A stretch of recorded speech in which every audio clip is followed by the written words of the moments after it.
Hi, I'm April, and here's your tax fact.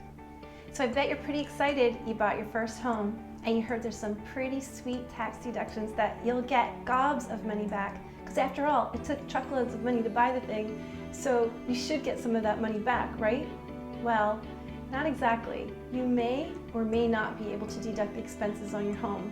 There's a bunch of factors that we need to consider, so let's go through the pieces. First, what can you deduct? When you first buy the home, you can deduct any points you may have paid with the loan.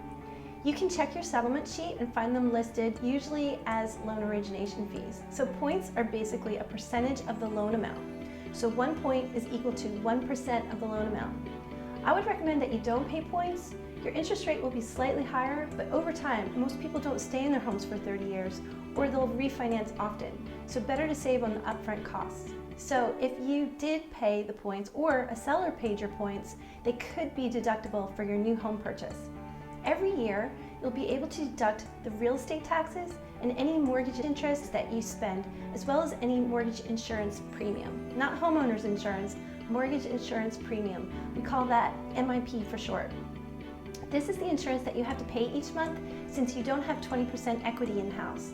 The laws keep changing on whether you can deduct this or not, so make sure you check before you take it. Just a side note, you can get the MIP removed when you hit that 20% equity.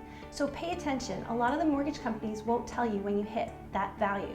So you can do two things. You can pay down the loan to the 80% loan to value, or you can increase the value by doing some remodeling or renovations, and your value should increase. So that's pretty much all you can deduct on your home: the real estate taxes, the mortgage interest, the MIP, and the points that you pay the first year. So how does that translate to your refund? Begin by adding those numbers together, and with all your other deductions you might have, like state and local taxes, charities, you'll benefit by the dollar amount that goes over either $12,400 or $6,200 if you're single.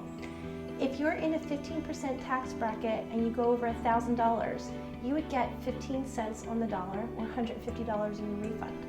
If you don't spend over the $12,400, if you're a married couple, then you don't get any benefit at all.